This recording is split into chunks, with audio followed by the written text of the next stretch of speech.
You can have a seat. My name's Cameron. I'm one of the pastors here at Crosspoint. It's good to be here with you guys. Some of you who've been here for a little while know we used to have someone on staff who was a pastor named Jody Bean. You know, he moved on to Virginia a couple years ago. When he left this mug in the break room, and I was very excited, okay? I love quirky mugs. I also love Star Wars. This was like a match made in heaven for me. I was super excited. And so I don't know if he left it on purpose or if he forgot about it. But he left it. And so I was super excited. I'm going to drink out of this mug. I fill it up with hot coffee. And what I didn't realize is that mugs have like straight sides for a reason, okay? It's a little dome top to be R2-D2. And I take a drink. You have to tip it even further back than normal, and immediately hot coffee is just pouring all down my face and my beard, all over my shirt. And there is a idea in like design and designing products, and that is that so two ideas, I guess, form and function. Right, form is kind of like the aesthetic and the look and all of that, and function would be the actual usability of something. This mug is like 10 out of 10 in form, right? It's beautiful, it's glorious. The function though, it's like, a solid 3 out of 10. And ideally, both of those things are present, right? Form and function. But when we're talking about a product, ideally, function should kind of be the most important thing, right? If you're gonna make a mug, you should be able to drink out of it without spilling hot coffee all over yourself. Now, same thing happens if you go to a furniture store, right? You might see the perfect chair for your space, and then you sit in it and you're like, how does anyone in the world think this chair is comfortable, right? It's kind of annoying. It's like, can't you just make a nice looking chair that's also comfortable? Apple, the company, is really good at prioritizing form, like the look over function, right? They'll take all sorts of ports away and things to make something look really sleek. And you're like, shoot, now I have to carry this little dongle thing around in order to actually use my devices. Here's another example of some designers who got kind of excited about making something look more beautiful. The longer I look at that picture, I have no idea which button to press to go where I want to go. Right, is down the bottom one or to the right? I don't know. A perfect fusion of form and function, I think, is this invention. I don't often complain and be like, man, kids these days have it so easy. But they have no idea how hard it was to use a glass ketchup bottle. Right, and you're kind of shaking it, and there's different strategies. Do you hit the back? Do you kind of hold it at a 45 angle and hit this spot? But it's beautiful, right? It all sits at the bottom. It's easy to squeeze. It's right there. Now, the fusion of form and function can go sideways when designers forget that function is ultimately the most important thing, right? When the mug becomes undrinkable. We're going to look at a story in the book of Acts where there are some Jewish followers of Jesus in Jerusalem. It's the capital of Israel, the capital of Judaism, and they had fused their belief in Jesus with something else that they have done their entire life, and that's following the Jewish law. The law we see in the Old Testament, kind of the customs of the Jews. And these people, because they had fused them so tightly together, they had a hard time separating them and recognizing that actually one of these things is more important than the other, and figuring out which one was most important and prioritizing one. But before we get into that, we're going to talk, this is a very long passage. This one's 40 verses. And so I'm going to summarize probably 3/4 of it, just for all of our sakes. The first section is kind of like a travel log. So if you could throw the map up on the screen, it kind of recounts where Paul is going. So I got my handy thing I remembered it from home this time.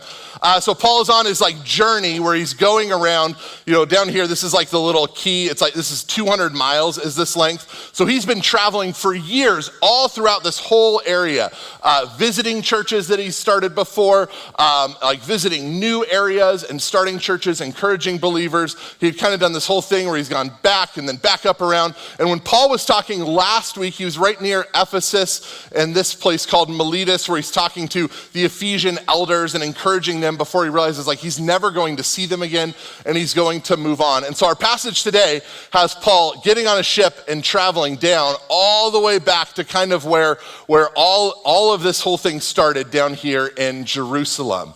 And now one of the interesting things that keeps talking about Paul like catching a ship, like at this time travel was not quite worked out in the same way it is for us today. And so you wouldn't just like book your travels online or even like looking at a giant table of when things were going to happen. Like a lot of things were dependent on storms and whatever ships happened to be going through. So you would just go to a port and kind of hope you could pick up a ship that's going in the general direction that you wanted to go. In this journey that Paul's having, everywhere he goes, he is connecting with followers of Jesus that either he hasn't connected with before or he has prior relationship with, and he's encouraging them and he's building them up. And one of the things that I think is incredible, like when we just zoom out a little bit and look at Paul's journey here, and even though he faced a lot of conflict, right, and he had lots of people who were against him, there's also an incredible amount of unity that existed like amongst the believers at this time. Like you look, each one of those colors is like a whole different region, like a whole different province with its own culture and with its own like customs and things, and yet the gospel is able to transcend all of that, and there's this incredible unity that exists amongst the believers and the followers of Jesus. Now Paul, he ends up down in Caesarea, which is this little dot right before he goes down to Jerusalem, which is where he's going to go next. He's in Caesarea, and there he meets, or he stays with a guy, doesn't meet him, he stays with a guy named Philip, who was an evangelist, if you remember from earlier in the book of Acts. He went off and he started spreading the gospel all over the place. He is also, if you remember, one of the 7 who was chosen earlier in the book of Acts. So there's this whole thing where the needs, the practical needs of some of the widows were being neglected. And so the apostles chose these people who now we would this is where we talked about deacons, where they were going to help take care of the practical needs of the people, but also people who were full of the Spirit. And one of the 7 was a guy named Stephen. And Stephen was the first martyr of this church, after Jesus, of course. So the first martyr in this age of the Holy Spirit starting churches and stuff. And he is killed and he's brutally murdered. And the person standing there approving of all of this happening as Stephen is being stoned to death is Paul. And now Paul, years later, God has done so much work in his life. He is now back here, back approaching Jerusalem, and he is staying with Philip for multiple days. Right? I think it's just such a cool picture of the unity that can exist in the church and even across horrific things, right? Because I'm sure Philip and Stephen were good friends. They worked together in ministry. And here's Paul, this guy who had been a part of murdering his friend, and now they're able to have fellowship together and be connected because God has done a lot of work in Paul's life, and they're a part of this common mission and goal that God has for them. And it's this beautiful picture of unity, and it's kind of ironic given what Paul is about to step into, okay? So he is on his way to Jerusalem. He's kind of been on his way to Jerusalem for a little while. He felt like God was leading him there. And all throughout this journey, this little passage, we see lots of people coming to Paul and saying hey, you shouldn't go to Jerusalem because they know something bad is going to happen there. And it's kind of ironic because in Jerusalem, this is the center of Judaism, where God has been doing working with his people for thousands of years. And so you would think that here, these people would be most in tune with the work God is doing and what God is up to. And yet Paul is about to encounter a lot of resistance as he steps into this volatile situation.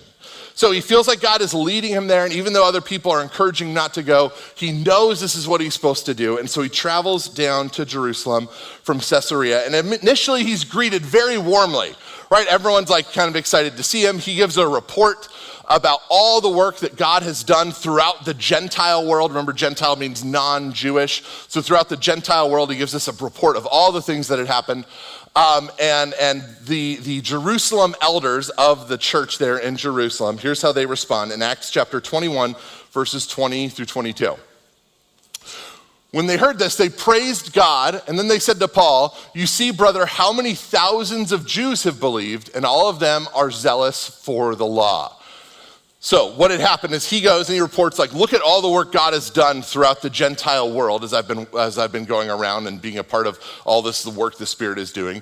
And they say, yeah, that's great. God has also been doing something here, right? That many thousands of Jews have started to follow Jesus from the disciples who had stayed in Jerusalem and continued spreading the gospel. So lots of people are following Jesus. But for these people who are following Jesus, these Jews, they are still zealous for the law, right? They're doing something. They're still connected to this thing that they had grown up with and that had been normal for them, had been like part of like their customs and all of that stuff. So they're still zealous for the law. They have been informed that you, Paul, teach all the Jews who live among the Gentiles to turn away from Moses. So Moses was kind of like the one who, God wrote the law, but he wrote it through Moses. They're called like the books of Moses and all this. So they're turn away from Moses, telling them not to circumcise their children or live according to our customs. What shall we do? They will certainly hear that you have come. And the unspoken thing is there, and they're not going to be very happy about the fact that you are here now. You, the person who's telling our people to turn away from Moses and our customs and all of these things that have been so important for so many hundreds of years. Now, there's always been some level of tension between like Paul and the Jews and between the Jewish church and the Gentile church. There's always been like as this movement of following Jesus has spilled outside the Jewish world, there's always been some level of tension about like what do we do with these people who aren't Jews? Because Jesus was Jewish, and a lot of the Messiah, that's like a Jewish thing. And so this kind of started as like this movement within Judaism, and then it spilled outside of the Jewish world, and this causes all sorts of problems. Mac talked about this, this was a little while ago. There's something called the Jerusalem Council, which is kind of like the church got together in Jerusalem to figure out what are we going to do about this? Because there was different people believing different things about what was supposed to happen to people who were Gentiles and wanted to follow Jesus. Like some people thought like, hey, they need to become Jewish first and then they can follow Jesus. And other people thought, no, that seems kind of crazy. That doesn't seem like what should be happening. And the Jerusalem Council decided, no, that's not what needs to happen, but there were some other restrictions that they kind of put in place or some things they thought were important. And so that was kind of settled for them. But as more and more Gentiles become part of the church, an interesting thing is starting to happen. And that is that the church is becoming less and less Jewish. Right, at first it was like mostly Jewish, and now and there's a few Gentiles we have to figure out what to do with. But as this movement is growing and growing and growing, globally the church is becoming less and less Jewish. And this causes tension everywhere for Paul, but especially is going to cause tension in a place like Jerusalem. Like Jerusalem is the ultimate city for the Jews. This is where the temple is. This is where like so many things throughout Israelite history have happened. So much of the Jewish faith revolves around temples and sacrifices and all of these things. And so for the Jews, this is more than just like a religious thing. This is kind of like everything to them, right? It's their culture. It's the thing that makes them who they are. It's tied to their identity. It kind of reminds me a little bit, Mac mentioned our partnerships in West Africa. We had some of the missionaries from Mali come earlier this year. And they talked about how it's like, a 95% or even more, it might have been 98%, like Muslim country. And so for someone to decide to follow Jesus, they might be interested in following Jesus, but there is a huge cost because they have to recognize like, if I say yes to following Jesus, like my whole family might forsake me, like all my friends might forsake me. Like, so in Mali, like being a Muslim is more than just a religious thing. It's like cultural, it's a part of your identity. Right, and the same thing I think could be said for the Jews at this time, especially as like, the Roman Empire, like there's all these different things happening where the Jews are trying to double down and like protect their identity and their heritage and their culture. And so to see, Paul, that's like, he's like a threat to all of that they're trying to protect. And so for the thousands of converts to Jesus in Jerusalem, most of them didn't leave behind the law. Like they saw following Jesus as like a part of their faith expression still a part of who they are. And those things are fused together, right? Following Jesus and following the law, there's like a fusion happening here where they're having a hard time separating those and realizing that these are actually not the same thing. They're not one thing, they're two separate things, and one of the things is much more important than the other. And so they see Paul as a threat. And as far as we know, Paul is not actually going around to other lands and saying like, hey, Jews, you do not have to follow the law anymore. Like, leave all that old stuff behind. We have something new coming. As far as we know, like, Paul's not doing that. But we do know from 1 Corinthians chapter 9 a little bit about the way Paul did go about his missions work and the way he did go about planting churches. And so you could see how there were maybe some Jews who would step away from the law based on what Paul was doing. So here's what Paul says in 1 Corinthians 9.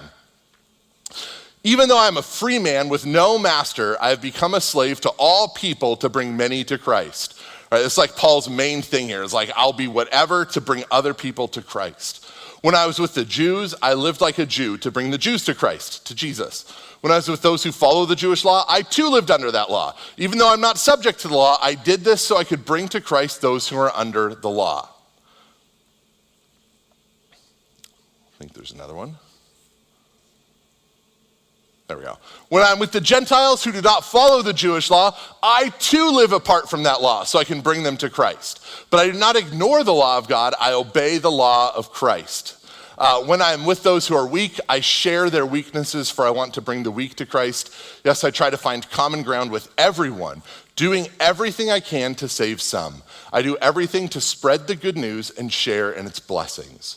Right, so Paul recognized that following the law, like we're saved by grace through Jesus, not by following the law. And so to win some people to Jesus, he would not be worried about the law. And yet if he's talking to Jews, he would be worried about the law because he knew they were worried about the law. So his main goal was to bring people to the grace and love of Jesus Christ. And so because of that, I imagine, especially in some of these Gentile lands, like where the population is not like mostly Jewish, there were Jews who had started to like fall away from following the law closely and instead were kind of like leaving some of those customs behind as they're now a part of a faith community that's like, 90% Gentile instead. But for these Jewish Jerusalem Christians, there was a lot at stake because they were afraid that their culture and like their identity and all these things, they could see it like slipping away as they saw Paul going out into the Gentile world. And they didn't want to be associated with a movement that has the reputation of being anti-Moses or anti-temple. Imagine as they're still in a place that like where Judaism kind of permeates everything. Now, I don't know about you. I look at this, I kind of read this, I'm thinking like, this feels like it's been settled. So I'm like, what is the big deal? Like, I don't get what the problem is here. But I'm a Gentile, so I don't understand. Like, we live in somewhere that's not like primarily Jewish, so we don't really understand some of those same considerations. But as I thought about this, I realized we're actually not that different than the Jews at this time. For us, sure, it's not the Mosaic Old Testament law that we're like fusing to following Jesus. But this kind of thing happens all throughout church history and still happens where we take following Jesus and we fuse something else to it and like elevate it to be almost as important as following Jesus. And then we have a really hard time, like sometimes we don't even see that this is happening. And two, if we do, we have a really hard time figuring out how to untangle it, right? Kind of like when my kids bring me a jump rope and say, can you untie this? And I'm like, how did you even get this so tied together, right? It's like so connected. We have a hard time even separating it. And then what also can happen is when someone like points it out and says, hey, I don't know if this should be connected to following Jesus, because they feel so interconnected and intertwined, there's a lot of defensiveness that can happen. Because instead of recognizing that, hey, someone's critiquing this thing, we see it as they're critiquing this, which is my faith. And I'm gonna give you a really stupid example first and then get into some better examples that are more real for us. So I don't think anyone is going to be offended by this one. There are some churches, probably less now, where it is expected that you wear a suit and a tie to church, right? I don't know if anyone has ever been to a church like this. I think I've walked into one once and went, oh, I don't think I fit here. Wearing a suit and a tie to church. And that's like the expectation, right? And they have very good reasons for it. Like if you were to ask someone, I went to school with some of these people at Multnomah, they would say like, oh, it shows honor to God, right? And you're dressing up and you're giving God your best and all of these things. But if you question like, hey, but I don't think that's really like necessary. Like, I don't think someone has to wear a suit and tie, and or, they'll respond with this incredible defensiveness if they somehow fuse this idea of like, you dress up to show God respect with like, this is what it means to follow Jesus. When these things become fused, they're like, oh, so you don't think we should respect God then? I'm like, that is not what I said at all. I'm a little confused how you got there, but it's because those things have become connected and fused together, and it becomes one thing. So it feels like when you're questioning this, like the stakes feel so much higher because they're so interconnected. And I want to say before we jump into some examples from like my own life and what I see in our world, is that the things we fuse to Jesus aren't necessarily bad things. The bad part is when the fusion happens and keeps us and holds us back from being able to follow Jesus faithfully.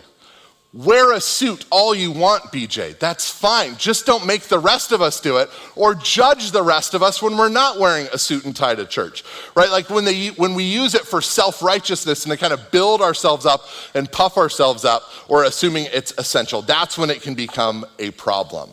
And the sad part is that the work God wants to do to disentangle these things from being fused to Jesus, instead of seeing it as like an opportunity to rediscover the person of Jesus and follow Jesus more faithfully, because of this fusion, we often see it as like a threat to something and want to fight in, like dig our heels in, avoid and resist what God might be wanting to say to us. So that's our bottom line for today, is that disentangling the things we fused with following Jesus helps us follow Jesus more faithfully. When we're able to pull those things apart a little bit more, we're actually freed up to follow Jesus more faithfully. And so here's some things I've seen in my own life, or kind of like just in like Christian culture or in our world. So one thing we can fuse to following Jesus is like a specific way of doing life. Right, so one example, when I was talking to some people about this, they brought up was like being married. Right, there can be this idea in the church that like in order to be a good Christian, you have to be married and have kids. And if you're a woman, then you have to be like a stay-at-home mom. And for some churches, it's like, and if you're gonna like, don't send your kids to public school, you're gonna homeschool them. And there's nothing wrong with any of those things, right? Being married, there's nothing wrong with having kids, nothing wrong with being a stay-at-home mom or homeschooling your kids. But when those things become fused to following Jesus, and it's like, this is the way to be faithful, that becomes a problem. Right? Because it like kind of pushes other people out. There's like a self-righteousness that can exist. And there's like a pressure and a guilt and a shame that people feel when they don't fit into that mold. And it's kind of silly because even Paul in the Bible says that it would be better if more people were unmarried for the sake of the kingdom so that they could like invest in kingdom things. I think another example, something we can fuse to following Jesus is the way we go about growing in our faith. So I know like for me, like the church I kind of grew up at and then worked at was the same church. So I had like kind of some specific frames and ideas of what it meant to be discipled and to grow in my faith. And when I came to Crosspoint, there were some things that were different about that. And so like one example is when I got involved in what we would now call a leadership intensive, which is kind of like a more intense version of like being a part of a group where there's like a lot of structure. And I am someone who resists structure at almost every chance I get. And so part of me was like, I had like some defensiveness to being a part of this group a little bit. So I was like, you know what? Like I've been doing just fine on my own. Like faith to me is something that's a lot more like casual and spontaneous and freeform. And so for me, there was like a fusion there that like, this is what it looks like to grow in faith. And I kind of fused it as like, it's the only way, right? And when I was able to lay that down, I actually grew a lot from something that was different than what I had experienced before. And the same thing can happen, like I think of my own life with prayer. Right, like I'm a huge believer that prayer needs to be like honest and like we pour our heart out to God and we say whatever's going on in our life. And so I would like lately, the last couple of years, I've been reading about people saying like, hey, you need to shut up in prayer a little bit more and like allow space for silence and listening to God. And I'm like, what? No, that's not what prayer is to me. And like there's like this fusion happening there. But when I was able to like lower the defensiveness and be like, okay, like let's see, maybe I have like a vision of prayer that's true, but maybe not the whole picture, kind of lay that down. I've been able to embrace a different way of connecting and praying with God over these last couple of years. I think too about prayer. At my old church, I gave a sermon about like the importance of being honest with God in prayer and even being angry with God. And one of the people on the leadership team afterwards chewed me out pretty harshly, because in his mind, and this kind of clicked for me this week as I was thinking about this, there was some sort of fusion in his mind that like prayer means you're respectful of God, and like you don't share it all, and you don't like kind of yell at God or any of those kinds of things, which is great if that works for him. But I thought it was a little ironic that he was chewing me out for saying you could yell at God by yelling at me, this is kind of interesting. But so we can get this like vision of what faithfulness looks like in a very specific or rigid way, and kind of like fuse that, like this is the right thing, this is the truth. And actually being able to like pull that apart and lay it down allows us to grow in different ways, but also allows us to help people, because not everyone is gonna like connect to the same thing that connects for us when we're discipling other people as well. I think another example that kind of comes to mind, especially in this area, is like the whole Catholic versus Protestant thing, right? Like, so specific theological frames or these kind of things can become fusions. And again, it's not bad to have convictions about being Catholic or not Catholic. Like Mac invited Josiah and I to go to a silent retreat, Catholic silent retreat, and it was awesome in a lot of ways. And there were some things I'm like, well, I've never been to a Catholic church before. This is kind of odd, not really used to. But odd in a way, like, not that I'm like, wow, Crosspoint is so much better than the Catholic Church, right? That's saying like, our way is the right way. And it's good to have convictions and to follow what you believe, but being able to pull that apart and recognize like, hey, we're all in this together. It's not just like one has to be absolutely 100% right. Like when we fuse like this is the one way to follow Jesus, or this is the one way to do church, we actually miss out on the opportunity to partner with our Catholic and Lutheran brothers and sisters in Christ and the work God is doing in the world. One more example here, and this is the one that's probably the most like on the nose for what was happening in this passage, and that is with patriotism, right? Like I didn't even grow up in a super religious house. Like I grew up like believing in God, but not knowing a whole lot about what that even meant. But I believed that like America was God's favorite country, right? Like that God loves America. We have all these songs, we have all these things. So I had this idea that to be a Christian meant like being patriotic and America loving. And again, there is nothing wrong with being patriotic or with loving America or appreciating things about the place that we live or wanting it to be the best it can be.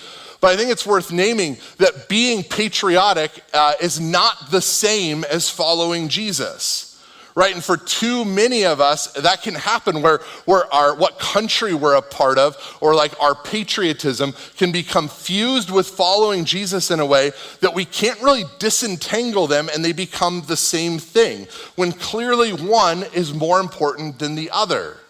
Right, and this has been a struggle all throughout church history, right, where the churches had to figure out what it means to have allegiance to Jesus above anything else and any other country they're part of or anything like that.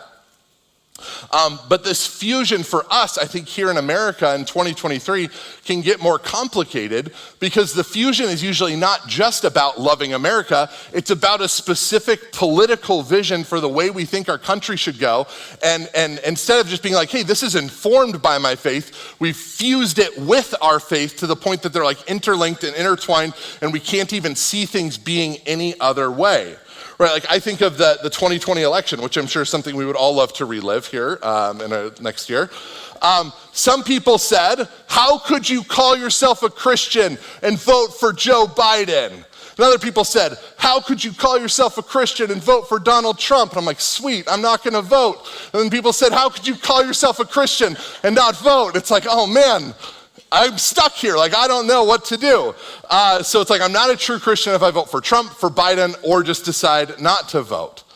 And of course, our faith should affect like how we vote and the things we care about and the things we want to see in this country and in this world. But it's worth naming that our political allegiances or our political visions for this country are not the same as following Jesus, nor should they be fused so tightly that someone on the outside can't even see the difference between them. Is this making sense? And so for me, here I'll share from myself, my challenge can be, so I'm more politically like neutral, apathetic, all of those things.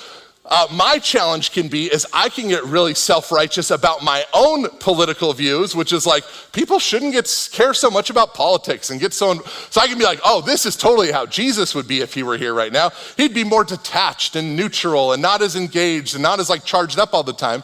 But that is also a fusion, right, for myself that can make me either look down on other people or judge other people and be like, this is the way things need to be. And actually disentangling that can help me see, like, actually there are political things in the world that Jesus does probably care about and want me to be involved in. But if I put my head in the sand in the name of like following Jesus, like I'm missing out on what some of those things are. I think kind of one more thing that I see is like this fusion can cause us to have a huge lack of humility, right? So like often the thing, like at least nationally, the fusion is mostly seen between the political right and Christianity, right? So like the Republican Party, which is like a pro-life party, right? Anti-abortion, pro-life. And so sometimes this critique will come out where people will say like, how could you call yourself pro-life and then not care about the lives of the immigrants or the mothers of the babies that aren't born yet, or racial issues and all of these kinds of things. And I think what I see a lot for people is maybe because of this fusion, there's like a gut reaction of defensiveness, right? And wanting to like fight back and like give answers and all of this because this critique might be leveled at a political party you identify with and has been fused with your faith in such a significant and integral way. But I don't know, I think sometimes there's some truth to that. And being able to disentangle those things from following Jesus allows us to have some humility, maybe not to change our minds about everything, but to at least hear some of the critiques or the other sides of things, or to maybe have a broader vision for what it is God is wanting to do in the world. That's broader than when we have things so wrapped up that it's kind of aligned. Here's my faith, and here is like this vision for what America should be like. See, like being able to disentangle those things gives us some humility to be able to hear and to see what God might be doing in the world, right? There should be nothing at stake as a Christian being able to say like, hey, the Republicans suck sometimes, or the Democrats suck sometimes, right? We should be able to critique those things without being worried about like, oh, what is this saying about our faith or like the church or American Christianity? Because like we're not connected to those things. Right, that disentanglement needs to happen so we can follow Jesus more faithfully across all the boundaries and all the areas God is leading us into. Now, for all these examples of the things we fuse to following Jesus, whether it is like politics or patriotism or theological ideas or the way you live your life and what you do with your kids for schooling, all of those things that can be fused, we need to have some humility to recognize that we can be wrong about things. And that sometimes being wrong is actually the best thing that could happen to us, right? Because sometimes when we're wrong or we open ourselves up, we see, God opens up our eyes to something different that we weren't seeing before when that fusion was keeping us blinded to what he's actually doing in the world.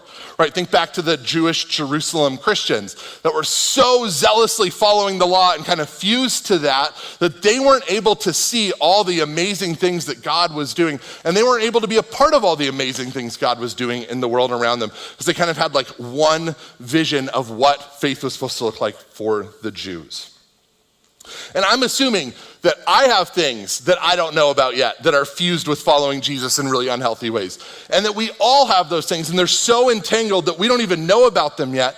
And part of the reason that it's really easy for these things to happen and these fusions to happen is because we naturally gravitate towards people that are like us and have similar values and have similar beliefs and sit in the same assumptions, and it can create like a bubble around us. And getting outside of that bubble is one of the ways God can expose us to those things and allow us to like like step faithfully into whatever it is that God is doing in the world around us and in our own lives. And I'm not saying also just accept any critique as true or anything like that. But we shouldn't just be so proud that we dismiss any possible critique of the things that we believe in our life or that are connected with our following Jesus, to the point that we can't follow him because we've so fused and entangled these things together. Now, the Jerusalem church, though, they don't try to do any of that work. Instead, they they have Paul do like, hey, we're gonna like prove to all the Jews like how Jewish you really are. And they have him do this whole like purification rite and this whole thing to say like, look, Paul does care about the law. And it kind of blows up and backfires in their face. And there's this giant mob that comes and pulls Paul out of the temple and drags him out. And they're about to murder him in the temple court area when the Roman guards see that something crazy is happening. So they run over and they grab him and they arrest him. And this is the context for next week. Mac is going to dive into Paul's speech to the crowds. But let's not be like those crowds as followers of Jesus today, right? Let's not be people that are so like triggered all the time and so defensive and so proud that we can't like see that, hey, maybe there are things in my life that God is wanting to disentangle and pull apart from my following Jesus, that maybe I fuse there so that we can follow Jesus more faithfully wherever he has us in the world today. So if one of the ways we can do that is by getting outside of our bubble, another one is by focusing on the person of Jesus. Because the clearer our picture of Jesus is, the easier it is to discern what things don't look like Jesus in our life and in our world around us. And that's part of what communion is. We're gonna take communion here in a minute. That's part of what communion is it's like every month we get a chance to refocus on Jesus, to push away maybe all the other things that have been fused with him, all the other things going on in our life, all the distractions that exist for us, to push all that away and refocus our attention on what's most important, right? His life, his teachings, his sacrifice, right? That the bread represents his body broken for us on the cross, and his blood, or the juice represents his blood shed for us. So his sacrifice so that we might have new life and be forgiven for all the things that we've done and be able to live a new life with him. And so during this time of reflection, we'll take the elements in a minute. We're gonna have a little bit of reflection time. Ask God to give you a clearer picture of Jesus, right? Ask him to reveal any of the things in your life that aren't rooted in Jesus and maybe have been unhealthily attached to following Jesus. And this is also a great time. I love communion. It's a time to like reflect and bring whatever's going on in my life and my week and my confession to him and confess my sins and receive his forgiveness. So we're gonna take a couple minutes to do that, and I'll lead us together when it's time to take the elements.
Take peel back, take the bread, remembering Jesus' body broken for us.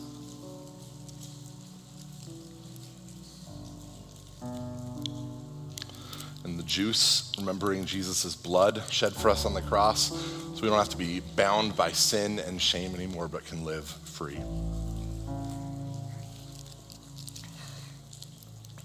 I'm Let me pray for us. God, thank you so much for your sacrifice and your love and your grace, and that even when we continually screw up or have things that we're not aware of in our life, that you still love us. God, I ask that you would help us to have the courage to open up our hearts and our souls and our emotions and our minds to you, and allow you to point out things that you're wanting to refine in us and strip away so that we might live a more full and free life in your presence, loving the people you've called us to love. So we thank you for your love and your grace. In your name we pray, amen. All right, maybe you know exactly what to do as we talked about this passage. That's awesome. If not, here's a couple ideas. Ask God to reveal the things you fused with following Jesus. And remember, I just want to clarify, for those of you that already have your angry emails all typed up ready for Mac, is that none of these things are necessarily bad. It's the fusion of these things that can be the problem. So ask God to reveal those things that you fused with following Jesus, and then spend some time starting the process of disentanglement. Whether that means like doing some reading, maybe talking to someone, maybe asking someone in your life, like, hey, do you see this in my life at all? And just allowing God to set you free from some of those things so you can relate to him in a healthier way and love the people that God has called you to love. So thank you. Have a great week. Enjoy the rest of the beautiful weekend.